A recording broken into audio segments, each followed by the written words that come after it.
nysgis.net. Also,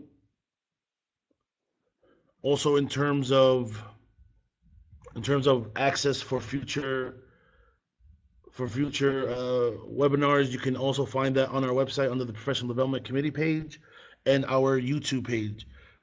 Please check out all of our social media outlets and communication outlets for you to stay up to date. Currently, we are in our membership growth push.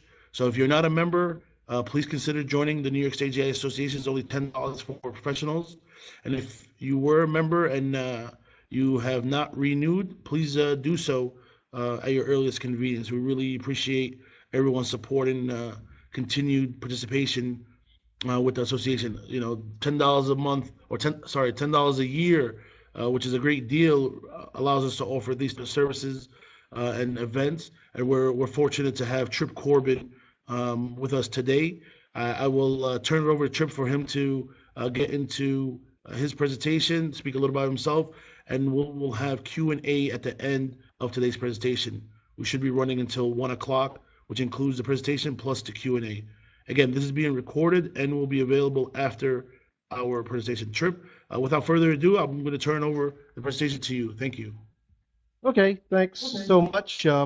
Hopefully everybody can hear me, and is everybody still seeing my screen?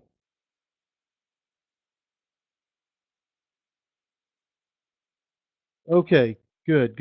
Glad to hear it. So, as he said, my name is Tripp Corbin. I am the immediate past president of URISA International. I've been involved in the geospatial industry for well over 25 years, probably getting close to 30 now. I actually started out my life as a land surveyor, working for my dad, and so been around a long time. And I see some folks saying they're not seeing the presentation now suddenly. So while I'm talking, I'm going to go ahead and try to redo this and see if it works. I've had to reinstall the client a couple times here. But long and short of it is I've been around the geospatial industry for a while.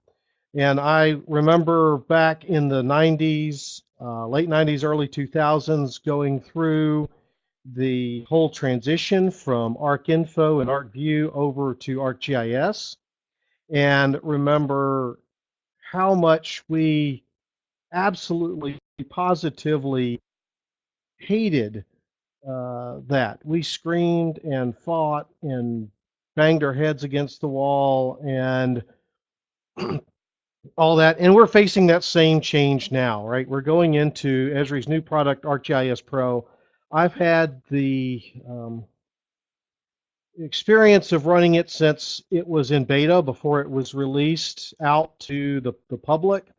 And I've written 2 books on Arc Pro. I actually wrote the first book out on the product, even beating Esri to the punch on that one. So let's delve in and talk a little bit about Arc Pro, the good, the bad, and the ugly. I know many of y'all probably were at the Esri Users Conference, and I'm sure got a chance to see a lot of Arc Pro in action there. But what I want to do is kind of give you the straight skinny, the scoop on it, without all the Kool-Aid that you might have experienced in the UC from somebody that has been using it for a while now. So, Arc Pro is Esri's designated replacement for ArcMap, ArcCatalog, ArcScene, and ArcGlobe. They've actually finally come out and admitted what we've really known for a long time now. And that's not necessarily a bad thing. If I said ArcMap first came out in 1999, it's very hard to believe that that's the case, but it's true. It did, 1999. And a lot has changed since that time frame. Computers have grown in capability. The number of data sets we use has grown. The type of data we use has grown. The amount of data we use has grown. So it's very hard to imagine a product continuing to be as functional and successful as ArcMap and ArcCatalog have been for that entire time frame. And so ArcPro is a completely new product. Esri started out from scratch with this one. And pardon me if I clear my throat some. I came down with a cold on Saturday, summer cold, so I'm still kind of shaking that off. But anyway, so with ArcPro, I said brand new product built on a whole new architecture. It's built on .NET, whereas ArcMap and ArcCatalog and all that were built on a COM architecture. And by building it on .NET, it is now fully 64-bit. So it actually allows it to take full advantage of current computer hardware. Most computers nowadays have multi-core processors. You'll see dual-core, quad-core, even nowadays 6 and 8-core and even more processors out there. That didn't exist when ArcMap and Catalog was coming along. So ArcPro is able, out of the box, to make or take full advantage of these new processors that have all these cores on them. And really, a core is nothing more than a miniature processor on the main processor. And what we call that hyperthreading, the ability to pass off parts of operations to these different cores. So that, say you're buffering, I don't know, 10,000 parcels for whatever reason, right? The software can go, okay, core 1, you handle 5,000 parcels, and core 2, you handle the other 5,000. So what that means is that in most cases, ArcGIS Pro runs a lot faster than ArcMap and ArcCatalog does. And I've seen that. And when I say faster, I mean significantly faster in a lot of cases. You know, like a quarter of the time. Again, that's based on my experience using the software.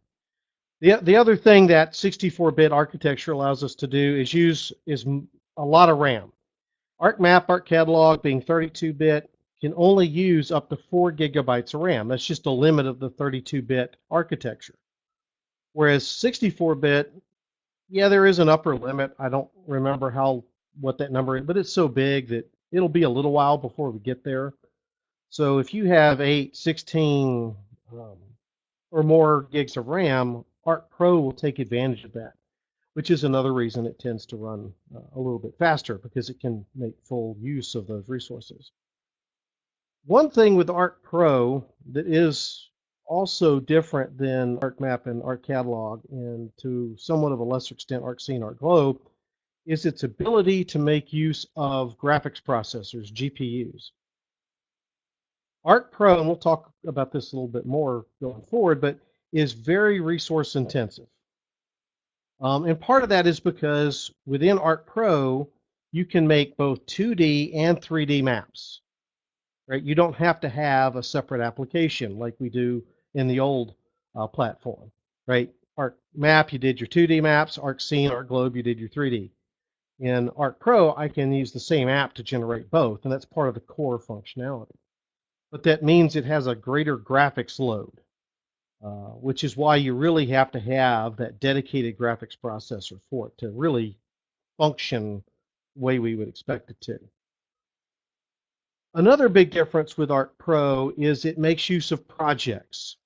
So if anyone is like me that's been around since the 90s, 80s to some extent, that remembers the old ArcView GIS product that had the APR project files.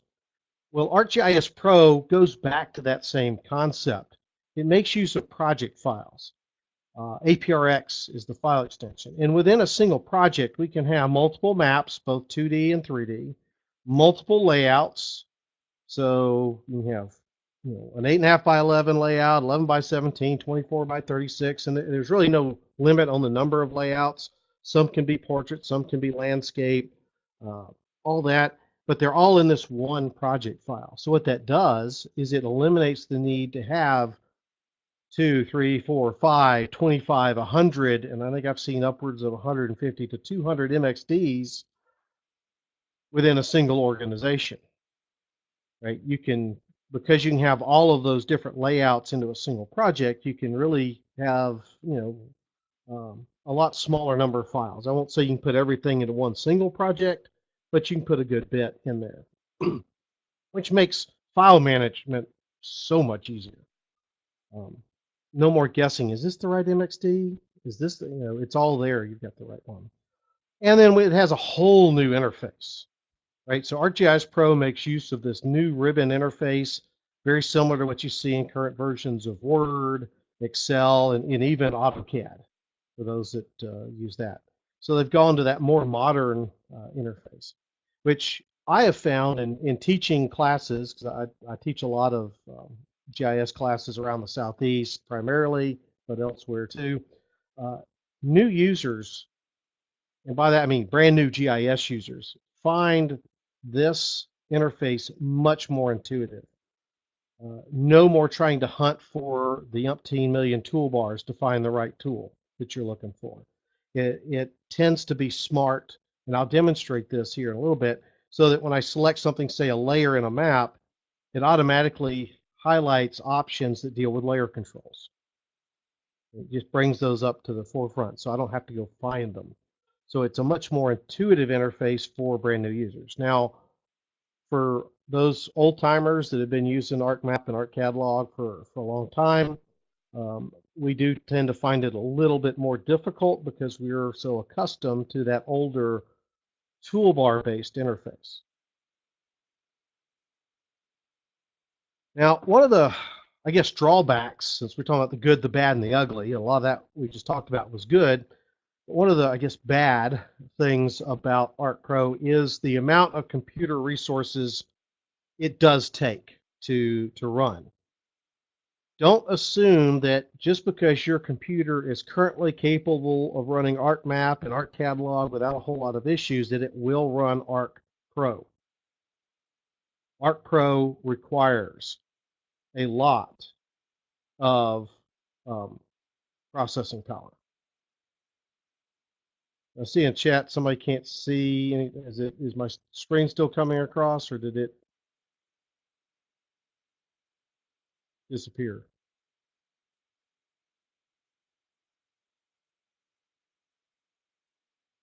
Okay, good.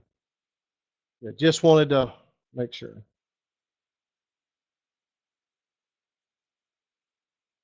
Christine, I'm on slide 3 now.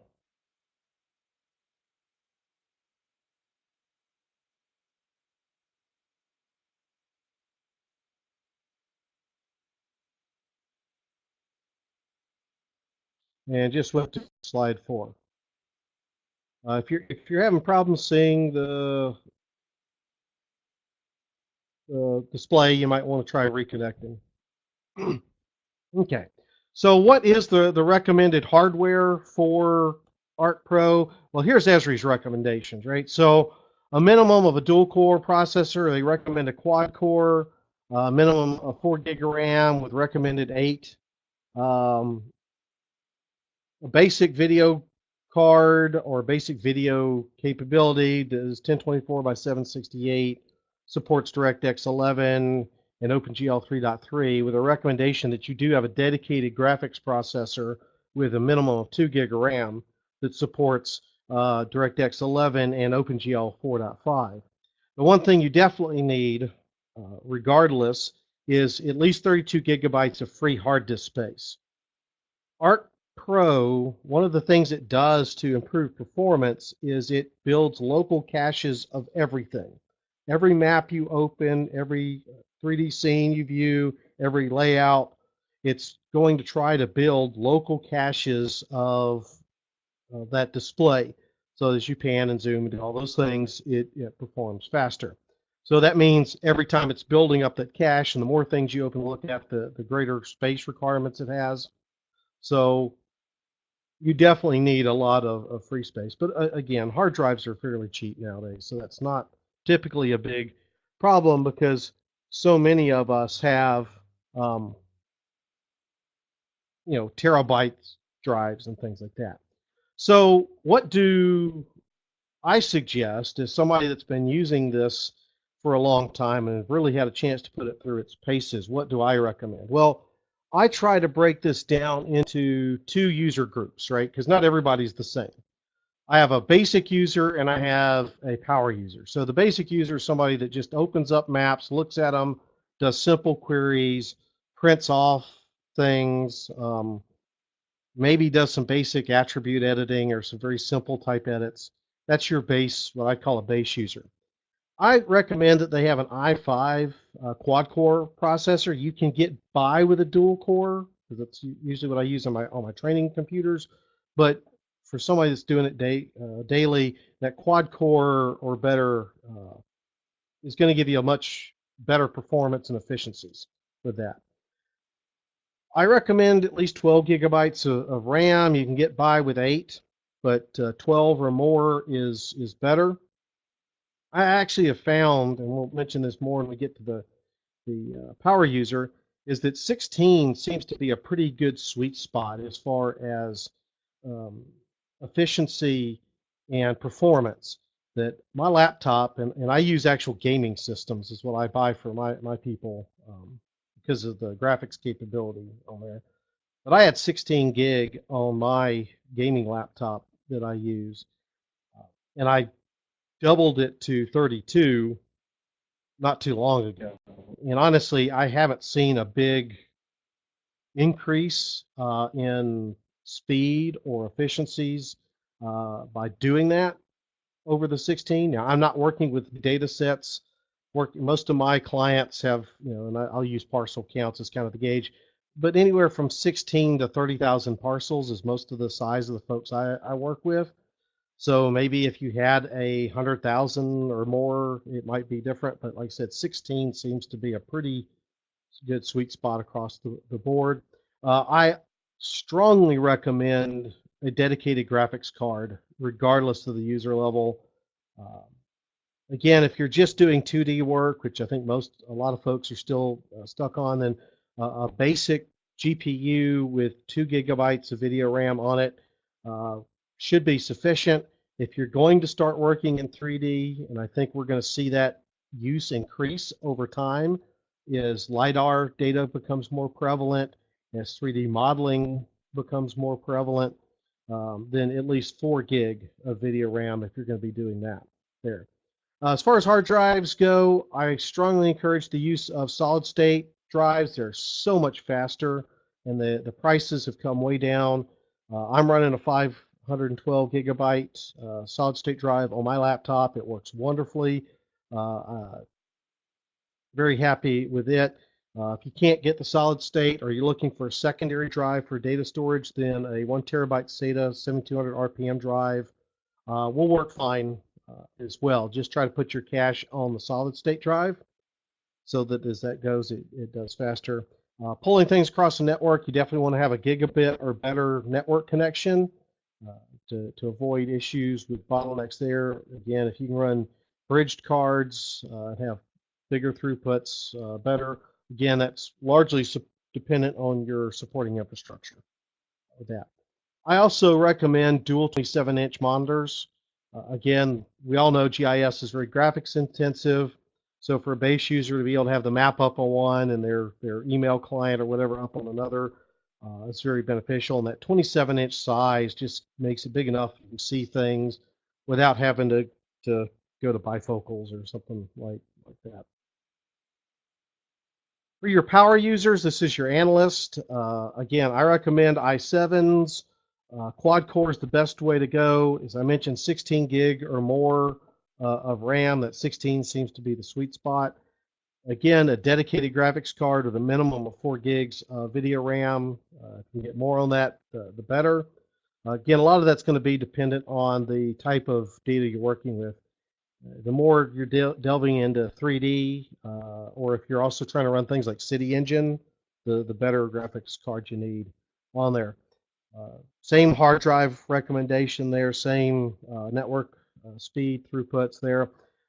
Then for the power user, I really recommend triple 27s on the monitors. That's what I've started doing for all my team.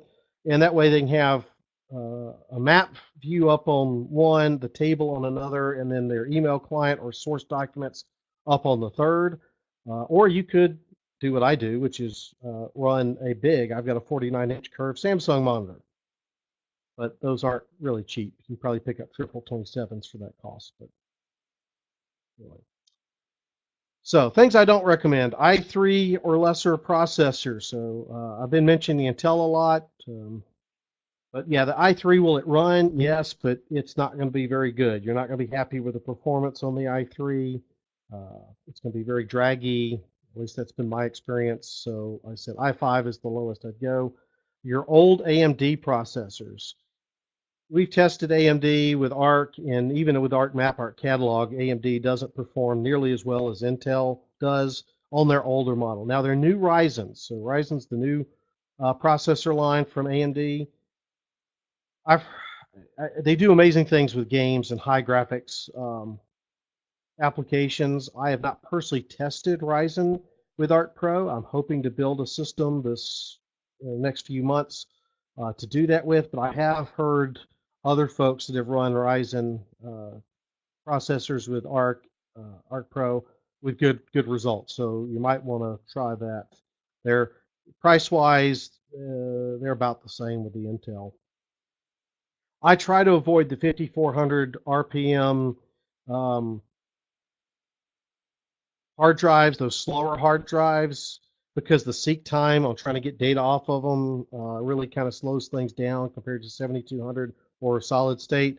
So if you can avoid those, will they work? Yes, but they're going to be slow.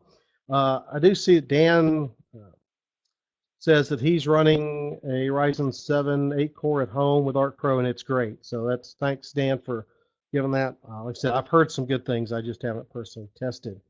Also, if at all possible, avoid integrated graphics. And what integrated graphics means is you don't have a dedicated processor or RAM. You're using your primary CPU to run the graphics and your RAM to run the graphics. And that's on top of everything else the processors are having to do. And so especially if you're on the low end, you're running the i5 dual core, or God forbid you're stuck with an i3, you're just not going to be, you're going to have a lot more crashing issues and things like that if you're running integrated graphics there. So you definitely want that dedicated graphics card. So that's, like I said, kind of the downside of Arc Pro is that hardware requirement. But if you are able to meet the hardware requirement, get some good hardware, I have found Arc Pro to be pretty darn stable. Certainly no less so to me than ArcMap or ArcCatalog has been in my testing, for what that's worth. The other nice thing, Arc Pro starts a heck of a lot faster than ArcMap and ArcCatalog.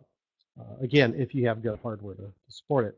A couple of software requirements that I just want to mention. It's a 64-bit application, so you have to be running a 64-bit operating system. Most of the current versions of Windows out there work fine. It is not going to be supported, or it's not supported on Linux or iOS yet. I'll be honest, based on the stuff I've seen, I don't think they'll ever support Arc Pro or most any Esri product really, outside of some of the mobile apps on iOS. And Esri, it's really a business decision. 90% of their client base or user base is governments, and from what I understand, to get a Mac purchased in a government institution takes an act of God almost. So for that reason, they're just not going to do it. Linux, maybe in the distant future they might do that. Server already runs on, I'm sorry, Enterprise already runs on Linux, so they might be able to port Pro over to Linux sometime in the future. But I would say that's at least several years down the line if it ever happens at all. You do have to have the .NET framework 4.6.1 or higher installed. And then here's something that just blows my mind that is part of the ugly. Internet Explorer 11 or above is required to run Arc Pro. Internet Explorer is so integrated into the functions of Arc Pro, it's absolutely ridiculous. Your logins to Arc Online or your portal are all managed on the back end through Internet Explorer. Anything that connects to web resources in Arc Pro, which is Internet Explorer, and if you don't have 11 or above installed, it's not going to function right.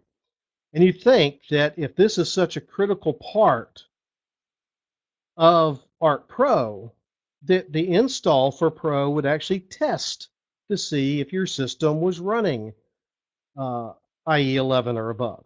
It does not.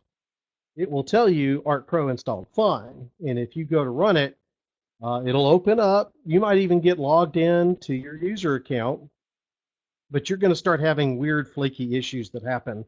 You drop connection to your portal. You try to open a pane or window, and it goes wonky, or the system starts crashing frequently for doing little things. All of those things could happen if you're not running the right version of Internet Explorer.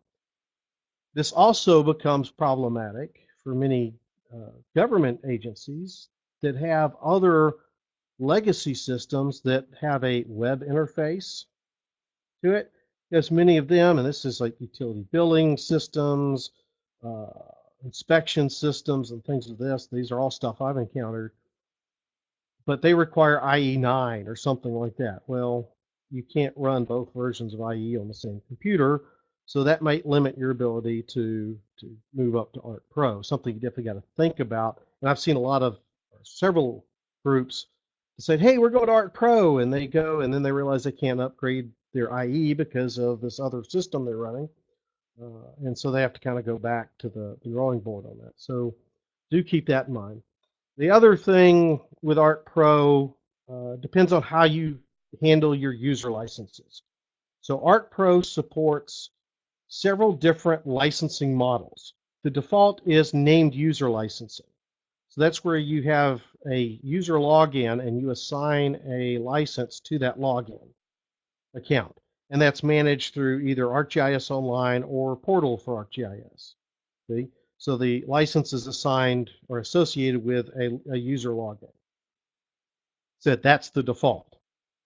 It also still supports concurrent licenses, those network licenses with the license manager, and single-use licenses as well.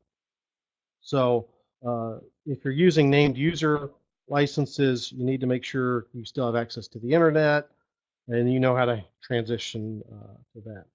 One thing that is nice about ArcPro right now is it's not directly connected to the old ArcMap, ArcCatalog or the ArcGIS desktop. You can run both of them on the same computer. You can run them on two different computers.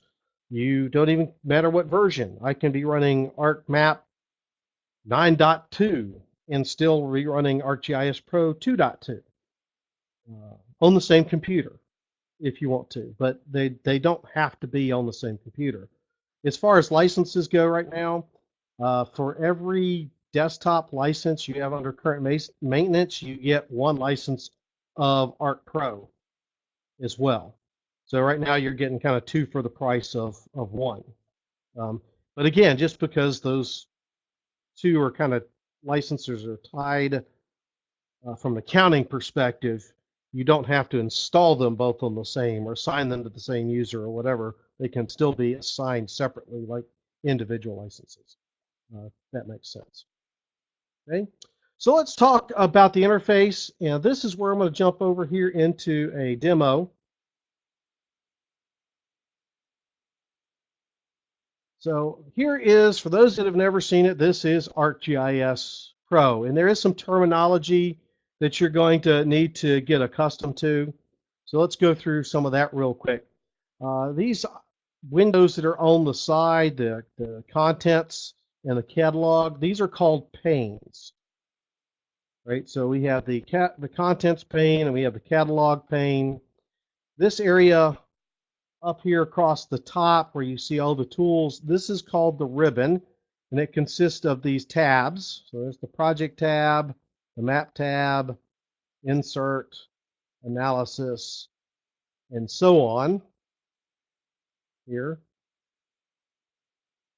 So this area up here is called the ribbon, and each tab is going to contain various tools associated with the tab. And as you select things, so I've got a map, I've got the Tripp Build 2D map, so I'm going to go in my contents pane and say select the buildings layer. Notice more tabs appeared in the ribbon. This is part of that smart functionality that this new interface brings to the table. So got the layer. Oh, well, there's appearance controls. I'm going to click here, right? So this is where I can set my zoom scales. I can control my transparency, use the swipe tool, set up my symbology, right? So this is where I get in and set up, I'm using unique values or categorical symbology, set up my quantitative symbology, and so on. Here, I'm going to deal with labeling of features in that layer. I can go over to the labeling tab here and turn on and off my labels. You see the building labels turning on and off. Set my label classes in, control the fields, set up the fonts and all of that here. And that's going to, what tabs appear here are going to be dependent on what I'm viewing. So go over to my catalog pane, and this is where I manage my project. Here you can see all the different maps I have in here, database connections, multiple layouts that are in here. So if I open a layout, say this one, so I click on it and go open.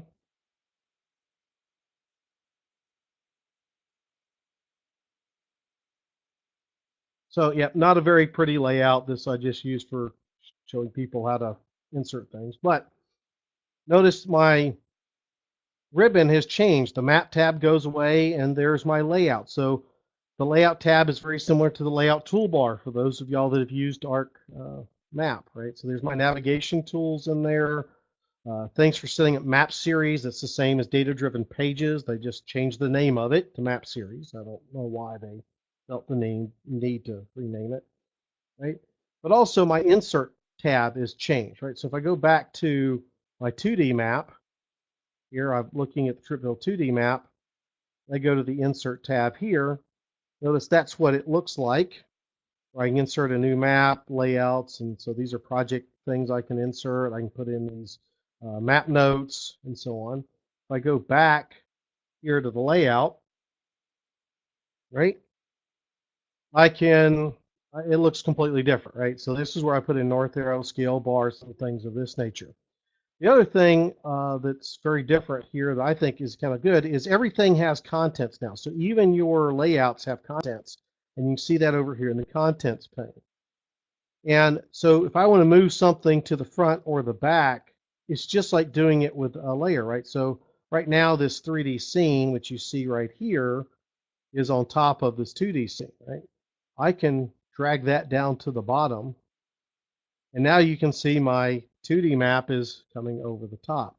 So it makes it real easy to control the draw order inside of a layout. So in the same method you'd use to control it in the map, right? So they made that kind of workflow consistent across the board, which I think is a pretty neat thing. Also notice that within this project, I've got multiple maps and scenes and layouts open. So it's kind of like working in a workbook in Excel, right? You can just go through these. But the nice thing here is these are individual. I can drag them and undock them out of the interface, right? So now you can see I've got both of them. I can actually dock them side by side within the interface or keep them completely separate. It's entirely up to you. And this is where those multiple monitors come into play. Now, this is not just limited to maps. Things like attribute tables also play a role in this. So I've got my buildings attribute table open, and I'll open my parcels attribute table here. So it would appear that they're opening in this table view area, just like you do in ArcMap, where they're locked in that table window. But that's not really the case. Again, they're each undockable so that you can keep them separate. So you can view multiple tables at one time, resize, this one here, so it's this big, and this one's this big. This one you only show selected records on, right? So we get that functionality that we remember from older versions of Arc before 10 came out. So we're not tied to the tables all being in that one window. This is one of the other good things I think about Arc Pro is this ability to easily view multiple tables at different size settings and all that instead of fitting them all into that one little window like we do in ArcMap now. So I think that's kind of neat. As I said, we can create 2D and 3D maps. So here's an example of a 3D map. And one thing I want to bring out is that any data can be 3D, right? It doesn't have to be your traditional infrastructure like you see here with building footprints and light poles and roads and things like this. This is what we typically think about with 3D, right? By the way, this is out of the box functionality. I created this scene using traditional data sets, building footprints, light poles, and just use symbology that comes with ArcPro to make this thing. But here's another example of census tracks, census blocks, rather, where I'm displaying them using traditional quantitative, showing the population for those, but then I'm also extruding them by that population so it really stands out those areas of high population versus low population, right? So, you have this ability in ArcPro now in the core function. You don't have to have 3D analysts to do this anymore. So this is one of those things I think is really cool about ArcPro is it opens up this whole new way of us being able to look at our data. Again, doing things like this take a lot more computer horsepower than looking at the traditional 2D map here. But, again, it just opens up a whole new way to look at our information and really make things stand out when we're trying to highlight certain things. And I always tell folks when you're especially doing something presentation for the public or elected official, don't ever discount the ooh-ah factor, right? This certainly has much more ooh-ah factor than going to the 2D version of this map here, right? This is the old traditional way using standard quantitative symbology here. That's not nearly as impactful as that. Okay.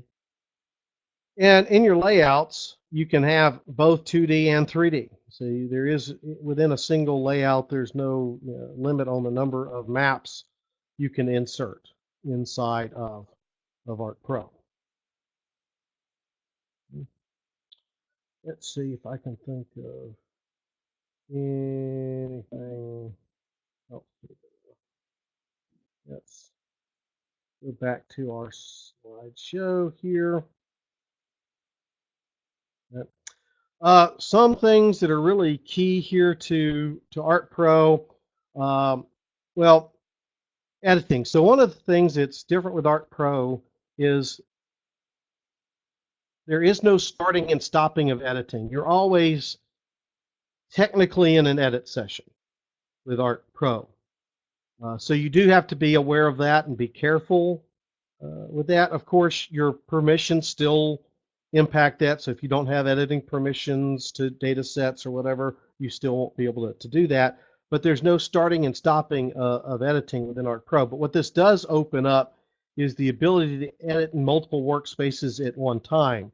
So that if you have data that's in a shapefile and data that's in a geodatabase, it's very, you can go back and forth editing both of those data sets without having to start and stop editing every time you need to go back and forth between those. ArcPro allows you to just edit them live without having to go back and forth. There is some limitations on what you can edit. We'll talk about some of that in a second.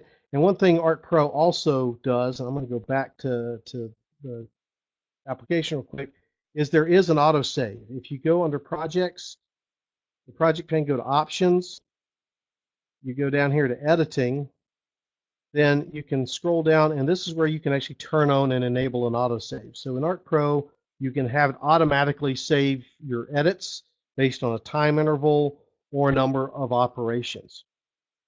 That is a function we've been looking for a long, long time. Esri's finally put it in there. Do want to caveat that by saying that ArcPro still has the limit that once you save edits, you can't undo them. So do keep that in mind if you enable autosave, that, you know, once you save it, you can't, if you goof, you can't go back and undo it. But they do have the nice warning windows that pop up that say, are you sure you want to save? So you can always say no, right? That way you can undo anything. But you can also turn those warnings off, so be careful of that as well. It's nice functionality, but one of those things that you need to use at your own risk, as it were, because we all know Esri doesn't like to protect us from ourselves. And back to the slides. Okay. That multiple layouts is a great thing because it does reduce the number of MXDs that we'd have to deal with, like we did in ArcMap. I shouldn't say reduce the number because we don't deal with MXDs anymore.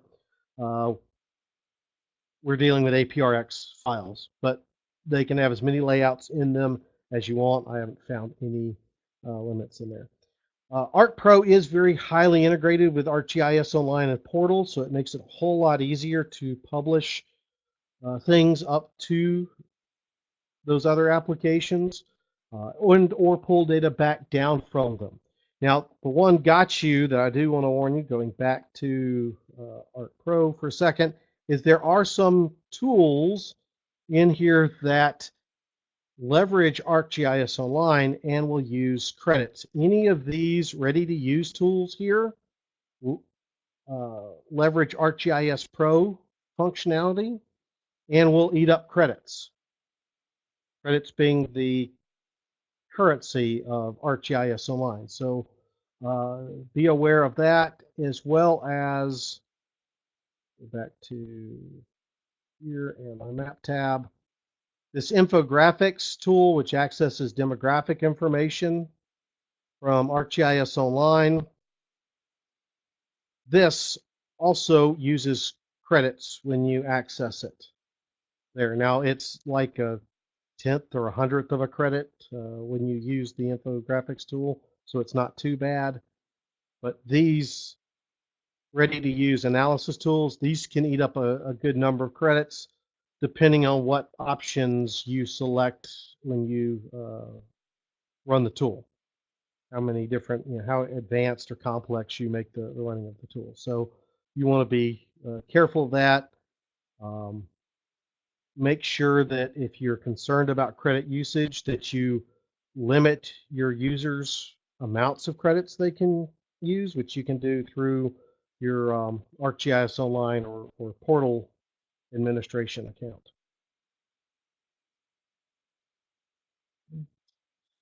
The other thing with ArcPro that's both good and bad is it's really optimized for web publishing. So if you do publish a lot of web data, web maps and things, it's going to really work well for you. The downside of that is a lot of the functionality is therefore not geared for printing hard copy maps. So things I've actually found making and creating layouts much more difficult in ArcPro than it is in ArcMap, though it's been getting better. But you do need to be aware of that. A couple of things that it can't do. So this, I guess, is what we'll call the ugly with ArcPro is currently it cannot edit geometric networks, parcel fabrics, personal geodatabases, and cartographic representations. I expect the parcel fabric will be coming along sometime close to the end of the year, first of next year there. Geometric works, I don't believe it's ever going to be able to edit geometric networks. Now, it'll display data that's in a geometric network and print it and query it, but you can't maintain the data. Esri has come out with this new network utility extension, model, application, whatever they're calling it, that is replacing geometric networks. And it just came out the first part of this year. I think was still in kind of a beta mode, but that's going to be replacing the geometric networks. And from what I understand is it's going to work in conjunction with ArcGIS Enterprise. It's going to have its own data model as well as its own set of tools that help you maintain utility data and analyze utility data and do things like that. And I'm getting close to Q&A time there. Thanks. Personal geodatabases, that's gone. It will never edit those. Esri's been trying to kill the personal geodatabase for a long time. It's already not supported for services published through ArcGIS Server Enterprise or ArcGIS Online. And Pro, you can't even read a personal geodatabase anymore. So if you have those, you need to migrate them into a file geodatabase, which really works a whole lot better. Anyway, there. And cartographic representations, I'm not sure if they're going to bring those in or if the new arcade expression language that they just introduced into ArcPro, I think it was with 2.0, is going to replace that or not. If you are like me, you like to build models with Model Builder and then export those to Python scripts because, well, I'm not a programmer. That function doesn't work in ArcPro. There is a push to add it back in, but Esri doesn't like dealing with the support issues that causes. So they've taken that functionality out. It actually was in the early versions of ArcPro, but they removed it.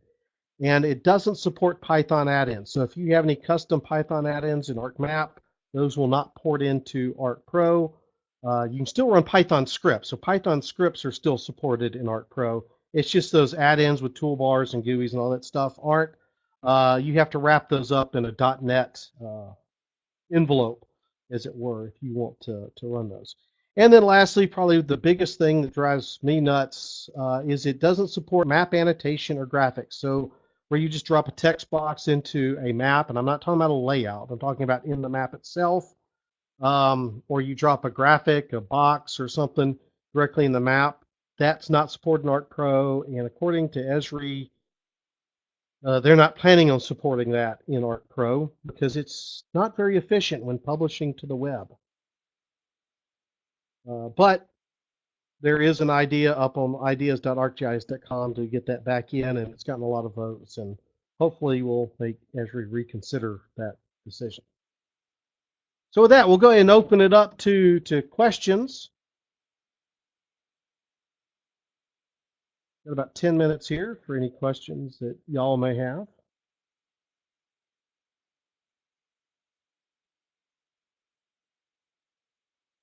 Thank you, Tripp. Excellent presentation details. As Tripp mentioned, we are now in the Q&A section.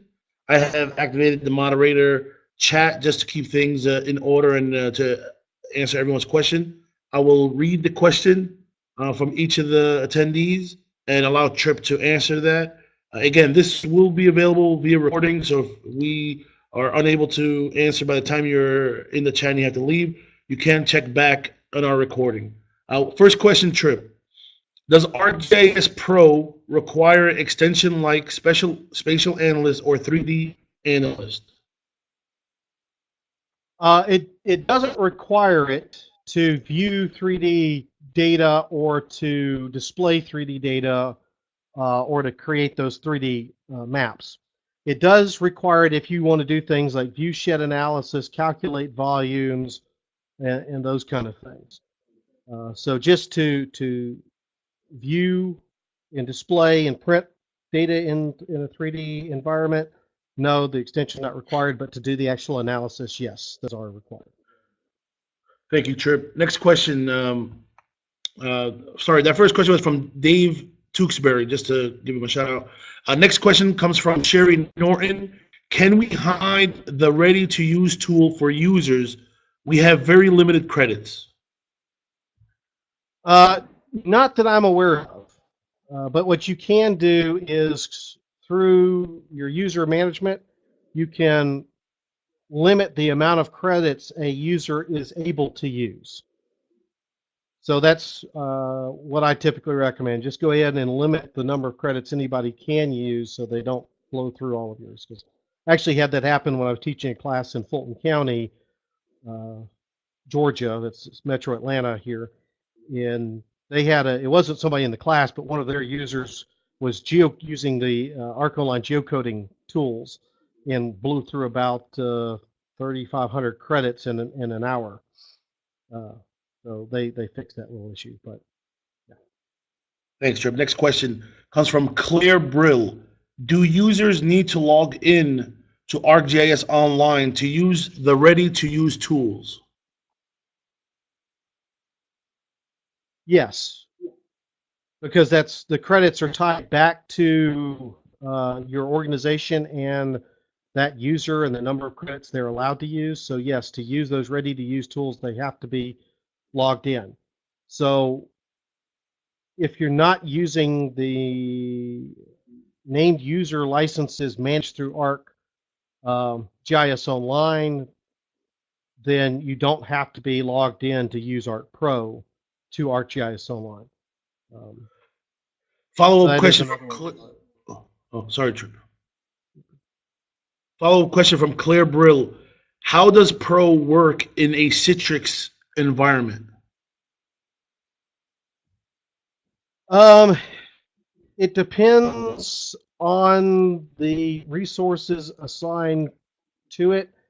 I've actually only tried it in a training environment a couple of times. If you don't have Citrix that supports the use of a virtual graphics card, it tends to not work very well.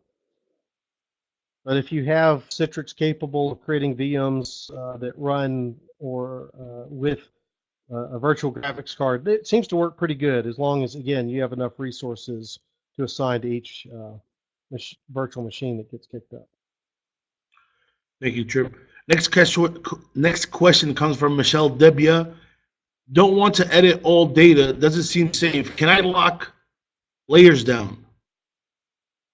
That's a good question. And what you can do, so if I'm in a map, in the contents pane, there is a button called List by Editing. So this is where you can turn on and off what layers are editable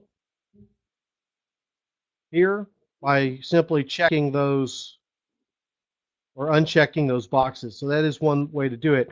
And of course, your permissions still apply. So you can, through your Windows permissions or your database permissions, also control that. Thanks, Tripp. Next question comes from Jeremy Owens. Is the model builder basically the same as ArcMap? Yes, the model builder is pretty much the exact same. Matter of fact, I can click here. So it just opens up, instead of a separate kind of floating window, it opens up in the primary view area. Of course, you can undock it just like you do a map, but yeah, it works basically the same way. And I found most of my models that I created in ArcMap will port over into ArcPro pretty well. Thanks, Tripp. Next question comes from James Jones. Can you show a quick demo publishing a map to ArcGIS Online or portal? Well, I'll show you the process. I don't want to go through and waste the bandwidth, but yeah, so if you have your map here, you want to go up to the Share tab here, and you would publish a web map that's going to create a web map service. Or if you go to a web layer, this is going to be a web feature service. So you would choose whichever one of these you want to do and go through the little wizard here. So very much the same is what you do in ArcMap, which does bring another thing to mind. Share, a lot of things are under share. Printing is under sharing. So when you go to print something, it's under share. Exporting to, say, a PDF or something like that is also under share. Creating packages, map packages, layer packages is also under share. So that's where you'll find those items. And it probably took me about 10 minutes when I first started to figure out how to print a map, just trying to find the print button. Thank you, Tripp. Next question from Giovanni Gagliardi. Does Pro open desktop without any issues? Okay, I assume you mean like MXDs. And yes, you can import an MXD. So that's here under the insert, import map. So it will import an MXD. Pretty much anything created in ArcMap can be either opened or imported into ArcGIS Pro without an issue. Things created in ArcPro do not typically open in ArcMap. Now that doesn't count geodatabases, shape files. Those data files will open in ArcMap, but I can't open a project that I create in ArcPro in ArcMap, or if I create a map package in ArcPro, I can't open that in ArcMap. So, but anything in ArcMap will come into ArcPro. Thanks, Tripp. Next question from Svetlana Smorodinski. Can Pro work in a disconnected environment, no internet? Yes, it can. So first off, if you're still using the named user licensing coming either from your portal or through ArcGIS Online, if you go to, let me go back, the project tab, go under licensing. If your administrator has authorized it, you've got this checkbox here, authorize ArcPro to work offline. Okay? That checks the license out. One word of warning, there is no, unlike ArcMap, if you're using concurrent licenses, it has a time limit on how long that license is checked out. This is forever. Okay, so once you check it out, it's connected to that device forever, which means if you lose that device or the device gets dropped and broken or whatever, the only way to get that license released is to call Esri. So be careful of that. But yeah, you can do that. The other thing you can do is they've added this is download map data. So if you're working with web services, you can also download the map and then resync it back up. All right, we got our any other questions, please send those in. Question coming in from Dave Tewksbury.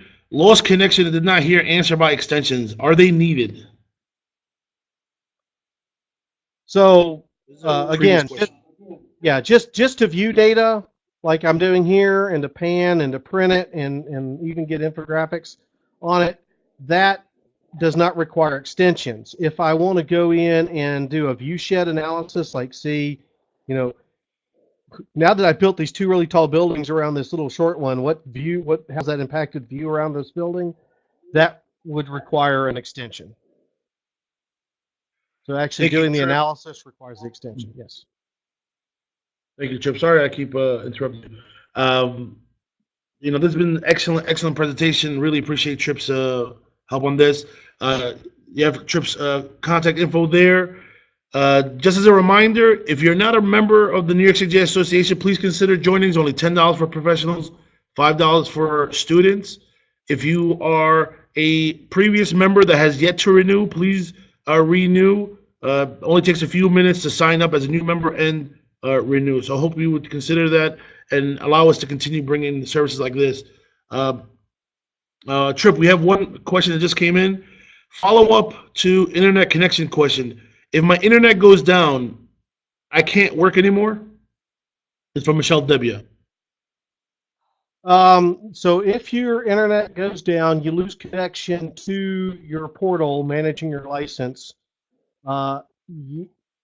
Yes, eventually at some point it's going to lock the application. I don't remember what that length of time is. If it's like 10 minutes or an hour, I don't remember. But yes, eventually, if you're running the named user license model and you lose connection to either AGOL or to portal, then yes, you'll end up losing that ability. Excellent, Tripp. I don't see any other questions. Tripp, would you like to add anything else? Just like I said, guys, if y'all have any other questions, please feel free to shoot me an email or give me a call. I'd be happy to help. I've been around with a bunch of organizations doing training, getting their staff trained up to migrate over to ArcPro. And I'll say this, with ArcPro, it's finally reached the point that I would say most organizations could start actively using it as their primary desktop GIS application. A few caveats to that would be utilities that are using the geometric networks, or folks that are using Parcel Fabric. But if you're just doing typical GIS work with zoning maps or asset management or things of that nature, emergency management, whatnot, Pro has really gotten it 2.2 to be very stable. Has 95, 99% of all the tools we've had with ArcMap. So I encourage you, if you haven't looked at it, to go ahead and start doing so. Well, without further ado, we're going to end the webinar there. Thank you very much and have a great day, everyone.